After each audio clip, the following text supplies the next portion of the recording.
Morning, everyone. This is Greg Aden, live from Denver. Or probably not live by the time you're hearing it, but I'm live. Before I start with my introduction to Kathryn Henry, I do want to give a shout out to our sponsor, InterraWorks, elevating the human experience, creating and supporting leadership change on a global level. And we all know about their two major products, Effective Edge, Sustain Habits to sustain results, and also Best Year Yet. If you don't know what Best Year Yet is all about, it's about having your best year yet.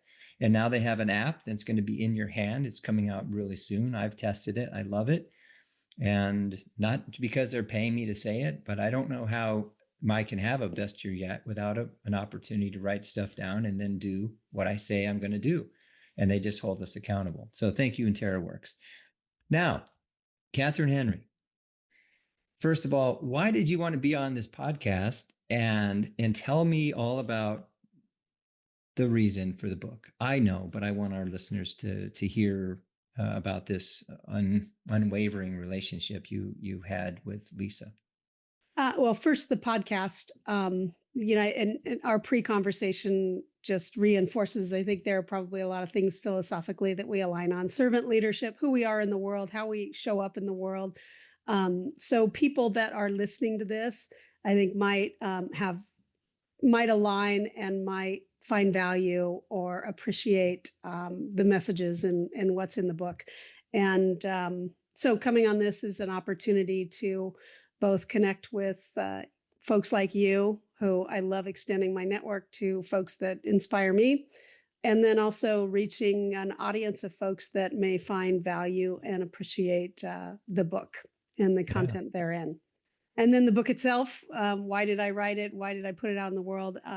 Just the short answer to that is a series of events that in my language, would be somewhat divinely inspired, led me down a path that made it clear that this book wanted to come into existence, including honoring my wife's life, very powerful human being on the planet, that an inspiring individual. And I felt that the inspiration that she can bring to the world was not done. So that's an element of it. And then really, as I reflect on conversations Lisa and I had during this 10-year battle, and even beyond that in our lives together, one of the themes that came out was, after many life lessons of kind of face planting from getting lessons that life was giving us, we spoke about how beneficial it would be if we could go back and talk to our younger selves and share some of the learnings earlier that maybe could have prevented some pain and heartache. And so this book, in many ways, is an attempt to do that, not in the spirit of positioning myself or our experiences as the answers, but just as a perspective on learning, on experiences that have brought so much more joy and peace into my life today. Yeah, I mean, first of all, let's give the book a name, A Dime to Say I Love You. Before you tell me why you picked this title, you said faceplant. So are you a snow skier, water skier, both? I'm an athlete, without a doubt. So water skier, started at about 4 years old. I was on water skis. So many a faceplant in the water for sure. And just very active, one of the kids that would be out playing in the dirt in nature, just always active, always running. Went from crawl to run, I think. Beautiful. Well, you're talking with a barefooter. I actually still do that at age 63. I learned from my cousins who owned a water ski show in Lake of the Ozarks, Missouri. So wow. I'm still doing it. But anyway, A Dime to Say I Love You. Where the heck did you come up with this title?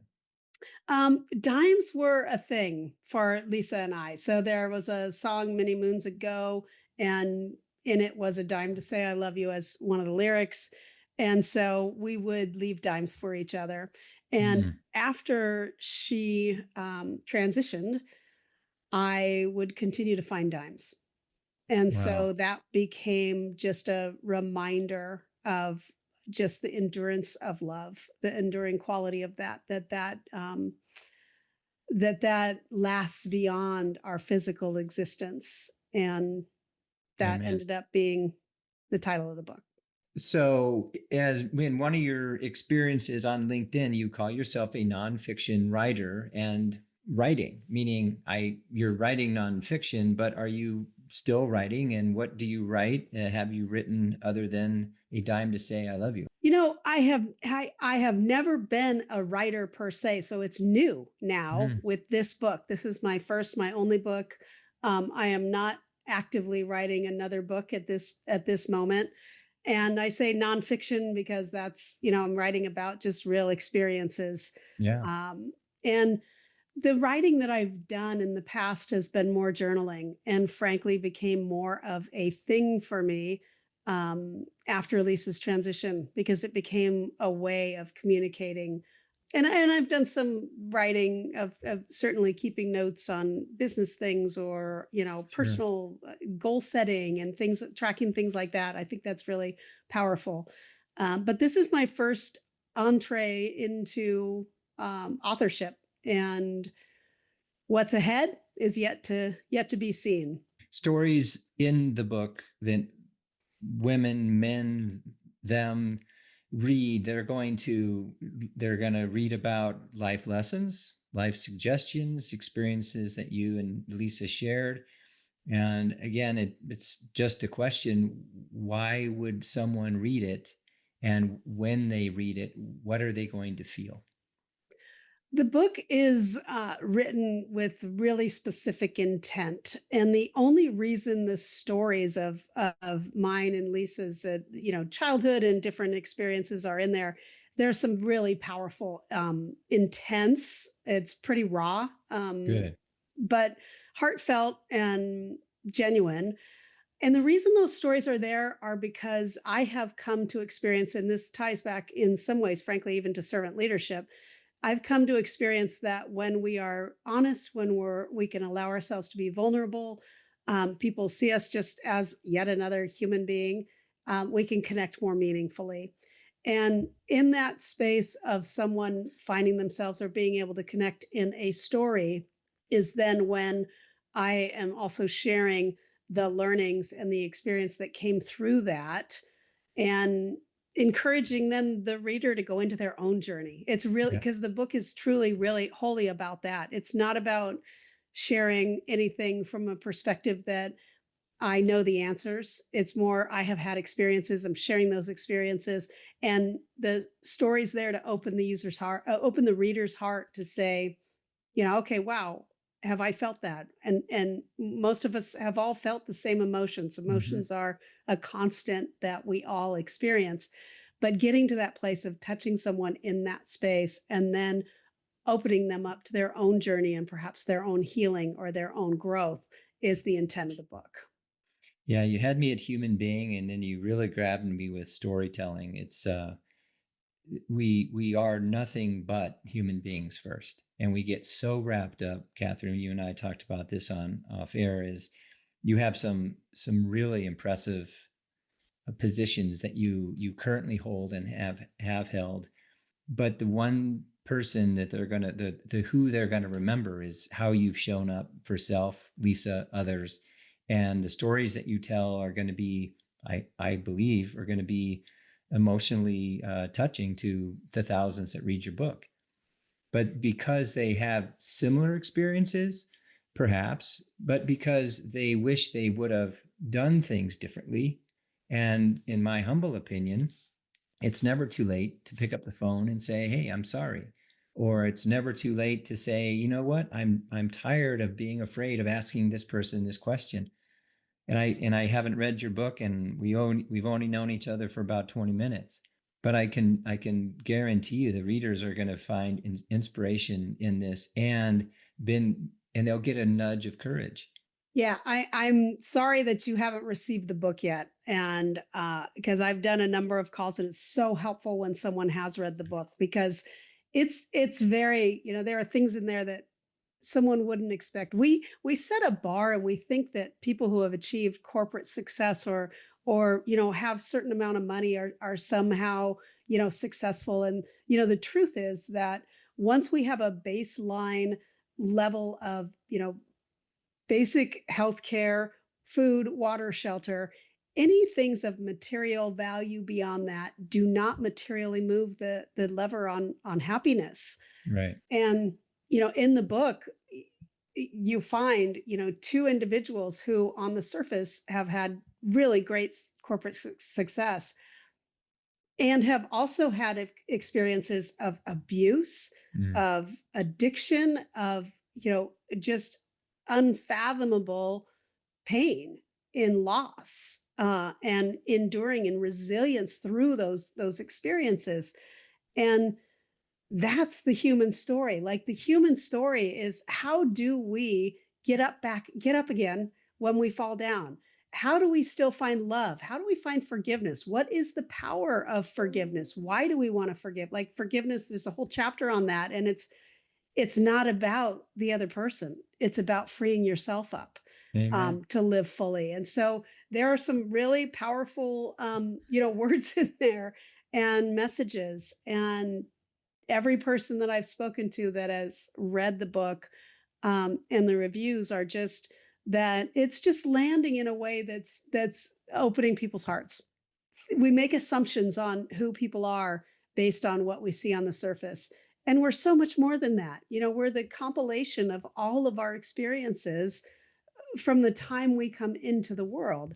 And I think our most important work is when we finally wake up and realize that we are not even those experiences. Those We are so much more than all of that. And really, our work should be getting back to the core of that which we were when we entered the universe, right? When we came Yeah. to existence. Like, I believe at that moment we were perfect. And then the world starts piling stuff on us to tell us what we think we should be or not be, and undoing a lot of that. I call it the clay. There's some analogies to that and some stories, but removing that to uncover the beauty that is within should be our work. And thank you for wanting to be honest about who you are and what you've done, what you've gone through, what you've overcome. And same with Lisa. Curious, how did the two of you meet?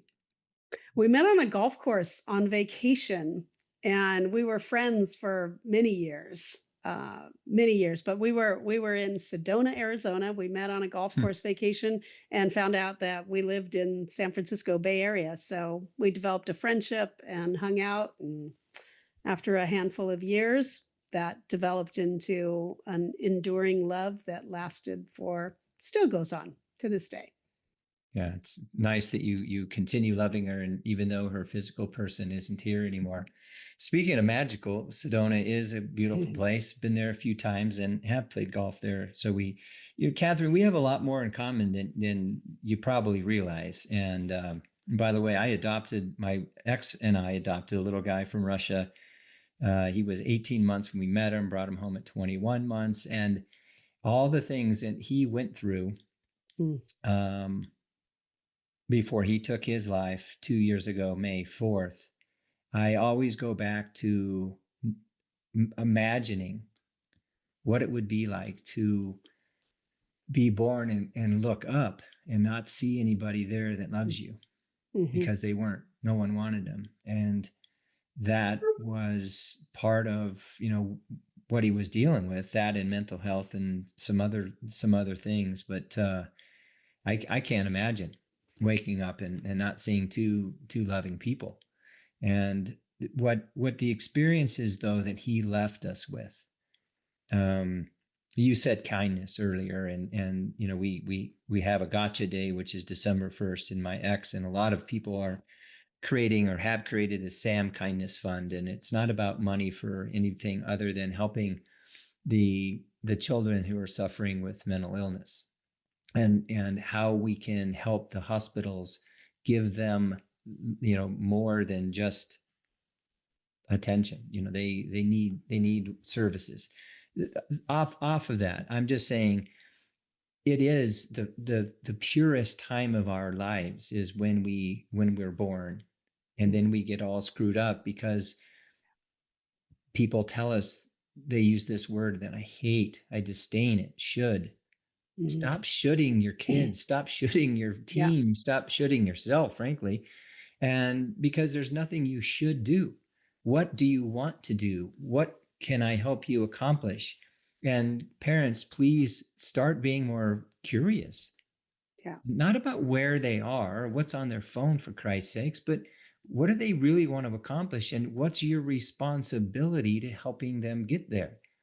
And Yeah. as a partner, even if you don't have kids, it's something that's nerve wracking to me that we've allowed this little box to just take over our world because we all are so impatient. And but then again, I mean, I'm not saying I'm older or younger than you, but I can bet you $100,000 that you had a life before there was a phone. Yeah. Well, first, I want to say I'm sorry for that loss and happy for the gain that you got from having him in your life.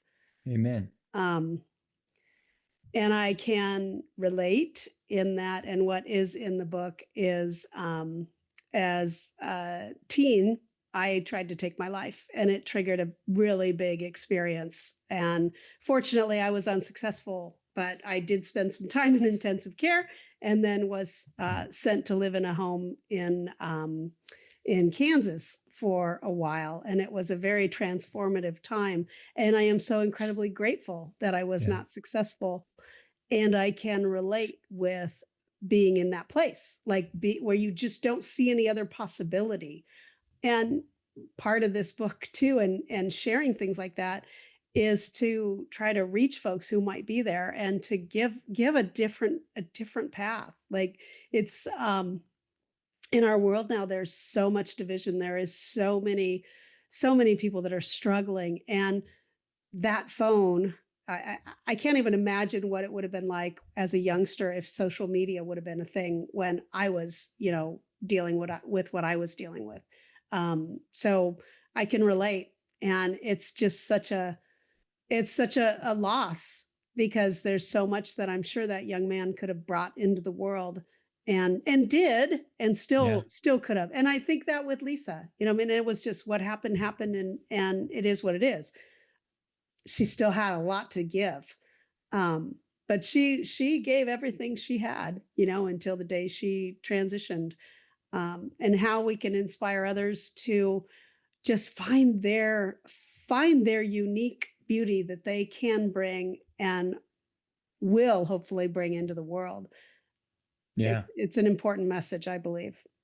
Tell me about your experience with Lululemon. Speaking of young women, wow, when that first came onto the scene, I it was like none other.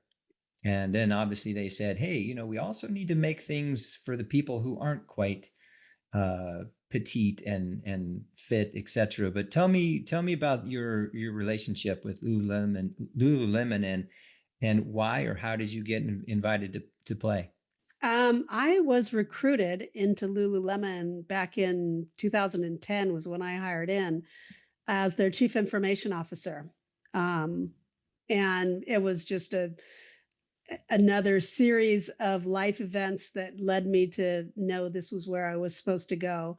Company was just fabulous. I had been in retail and I just found a company that aligned with my cultural values, leadership philosophy, driving high performance, women in leadership, without a doubt, the value of that.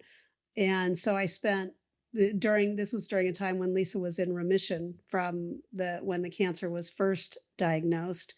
And I spent 3 years as an executive there, and it was spectacular. I was given more responsibility. I was running distribution, logistics, global technology. I was actually headed to Harvard. I was approved to go get my executive MBA, which Mm. was something Lisa and I laughed about because she said, I was going to be the only person on the planet with a GED and a Harvard MBA. We got a kick out of that one. But and I transferred all my responsibilities to go to Harvard. You couldn't, stay in an operating role while you were going through that program.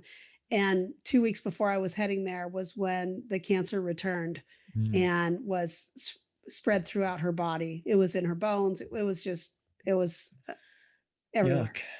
And so I was grateful to divine, to the universe, that I had transferred all my responsibilities, but it wasn't to go to Harvard. It was to go to UCSF and to enter in a battle that she was given months to live, and we almost had 5 more years together, which was quite a Wow. miracle, frankly.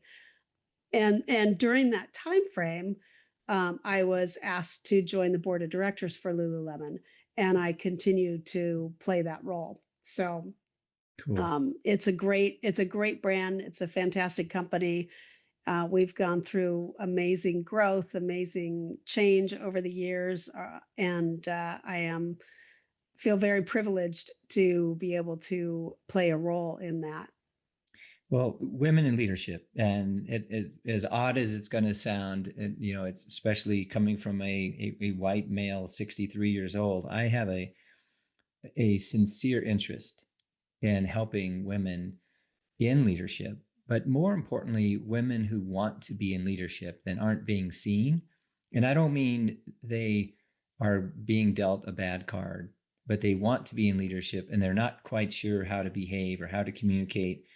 And I keep saying, I'm here to help you communicate. I'm here to help you become a better leader or show that you are the leader that someone wants to hire, whether it's in your organization or not. Because there's a lot of, in my industry that I'm from, 30 plus years in hospitality, there is Mm. absolutely a lot of men at the top that just won't leave or won't recognize, and they say they are. But look at the industry boards, the industry, uh, whenever there's a large conference, who's sitting up there in chairs? The moderators are female, but there's very few unless it's an all-female conference, and it's just ridiculous. And I've said this before, and I have everything to back it up. But at the same time, I don't know how to help, and maybe you can share that with me. If you find what I do valuable, I'd love your coaching so I can help coach others. And again, not the woman that's sitting at the C suite. I'm talking about the 20 something, the 30 Yep. something, and I'm here. And I don't know everything, but here's what I do know. I know that there isn't a relationship in this world worth having that you don't work for. And that starts with communication, intentional communication, a focus on empathy and curiosity. And I will go to my grave saying this: curiosity and empathy are the two most powerful leadership traits of a human being, not a man, not a woman, not a them, a human being can have. Because if you're curious and you want to know where the other person is coming from, it's sexy, it's powerful, and it'll never go out of style. And I love your 2 cents on those two words, two of my favorite words in this world: empathy and Yeah, well, curiosity. curiosity is a favorite of mine without a doubt. And throughout the book, I even talk about it's better to be more curious than afraid. Amen. And that's just something sometimes I live by. It's like, if fear is not an emotion. I mean, I like to engage in. When I feel it, I always dig in. Like, okay, what's it trying to hold me back from? Because oftentimes it's holding you back from a transformation, like from something where you can really grow. Not always, right? You're not jumping off the Well, cliff without a, parachute or something is not a good idea. Fear yeah, then what would be more appropriate. yeah, we are afraid of dying. I am, I'm I'm not. afraid. I frankly, and this doesn't have to be in the podcast, but literally 4 weeks ago, I went in for a calcium exam, and my LAD, the Widowmaker, Yeah. was 459, and it was looked clogged, and immediately went to cardiologist, blah, blah, blah. I had all these tests. I have a low resting heart rate at 38 to 43. Am I athletic? Yes. Am I a dialed in athlete? No. So there are all these, you need to, you need to, you need to. So we went in, did a cardiac catheterization. They went up into my heart and took pictures, and the LAD was just bumping up against muscle in my heart. So it was a false positive. I'm perfectly Mm. fine. So do I need to change my diet? Sure. I'm 6'2", 183 pounds. There's not much more I can do. I bring this up for our conversation is because I was afraid that I was going to leave my other son. Then Laura and I we ended up getting pregnant, as I mentioned, and he was born the following June after we brought Sam home. And I don't want to leave him without a pop. So that's what I was afraid of. But Yeah. I live my life on fire. And I always ask my clients, what are you afraid of? And before you answer this, is there anyone under your bed? Is there anyone hiding in your closet? I mean, honestly, what is the fear? Because once you address it and hit it head on and write about it, or put it on your shoe and go for a hike, or put it on your tire on a piece of athletic tape, and it'll go away. But it's Yeah. going to take work. It's going to take some desire and a plan, and hire a coach. It Not a takes practice. Thank you. And Yeah. what you don't want, you can get rid of, I believe. But please don't sit there in a corner and say, I need help, because no one's coming. You need to knock on doors and ask for help. Yeah. I don't know. And I love There's the a lot there, but help yourself, right? I mean, I do speak to self-love. When I think about women in leadership and there's been some amazing women in my career that have, been really impactful on who I want to be as a person. And then there have been some that have been impactful on who I don't want to be. amen. And the ones that have had the most impact on who I want to be are the ones who are just authentic. There's no BS. They have integrity. Thank you. They have the ability to genuinely connect with others, which I think speaks to your empathy word. And they follow through on what they say, what they commit to. One of the things that you talked about sexy earlier, right, is I think someone who knows who they are and can live into it and not try to be anybody different because they think it will please others. That to me is just that's powerful. And sometimes it's not just going along with what everybody else is doing. And I think in some industries it can be more extreme than others, where they're dominated by let's just say, for example, your example of healthcare, where you see a lot of men at the top. There are some Hospitality. qualities that men have that are very strong and powerful. There are some that women have that are, and generally speaking, they are complementary. They can be, and there are differences. I have seen women who try to live in what they might say is a man's world, and they change who they're being. They're not Right. being authentic to themselves. And a woman being strong and having a perspective um doesn't make her a bitch, No, which sometimes can be what folks will say. Whereas a man being strong is, seen as powerful. So I think there's opportunities for us to, like, instead of looking for the things that divide us and the things that weaken us, what are the ways that we can look at the strengths that we bring to the table and how they empower each other, because we are so much stronger together. And, women can be very powerful leaders, but I think it has to absolutely. start with being genuine and authentic. And to do that, you've got to do some work on yourself to figure out, well, what does that mean for me? Yeah. What does that And mean you, for me? And who am I as a leader? yeah. Because the only thing that's going to counter, if you will, uh, a lot of what's going on is to nourish, to nurture, and to uplift a different way of being, and to show that can still drive high performance, success, all of the above. And that maybe, just maybe, in that whole process, you'll begin to expand the aperture on what does success really mean. Like, what is it? What is it really?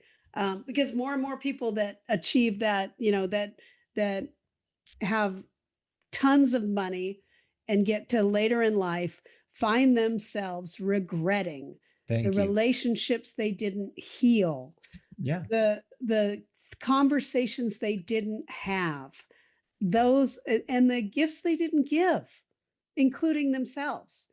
And the Well, what you're describing, my friend, is selfish. It's all about me. And it's my yeah, time, it's my money. And guess what? You cannot take your time and your money to the end of the world. Now you might come back as a crow or a rabbit or something that, and you can go and sit on people's laps and look at them and say, I should have done this a long time ago. I don't know. I haven't been to the afterlife, and Yeah. God knows. And I mean this sincerely. I look forward to the other side. But here's my thought on how helping women invest in yourself. Yep. Ask for help, and ask people that are going to give you the honest answer to help you do what you say you want, not what you need Yep. to do to get a position, because that's not sustainable. I am seeing younger women changing. Like I'm having more young women that even have reached out to me, and just I haven't done this like for a living or for pay, but have done a bit of mentoring and coaching, when someone asks. It's like, hey, can we just spend some time together? I'm really trying to figure out, I'm a woman who was very successful, and is like, it's just not, it doesn't matter to me. This isn't working. Like this isn't this I'm so much more than this. I'm so much more than this job. Like I have so much more to offer. It's like, yes, you do. You have infinite things to offer. So dig into that. Be curious about it. Find out what's in there and what really motivates you.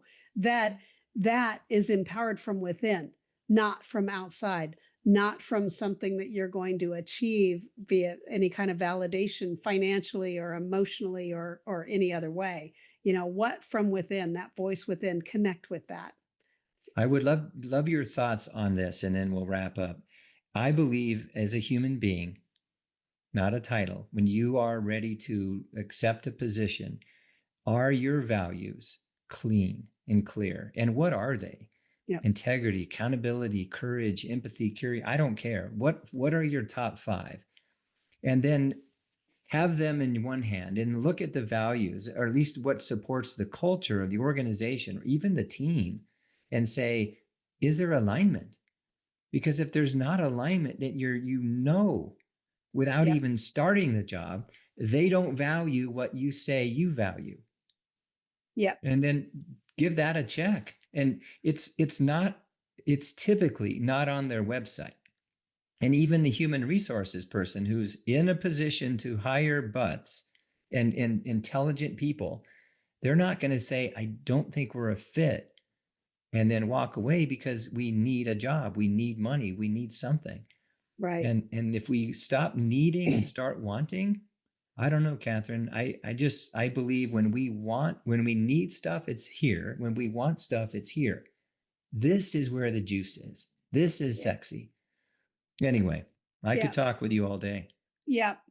On that, one of the things I speak to is we coined the name the greatness equation. And it was something my team and I came up with at Lulu when we were going through performance management. And there are four things, and I still apply this to my life, that I suggest you consider when taking a new role or contemplating even big decisions.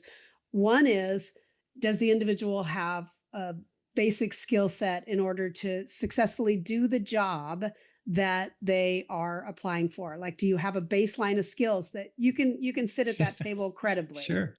Two is, is the opportunity going to give you space to grow? Is it going to challenge you? Is it going to give you opportunity to learn and spread your wings? Three is, are your values and what you really care about aligned with the team that you're going to be working with, the company? Is there an alignment there? Can you find that connection?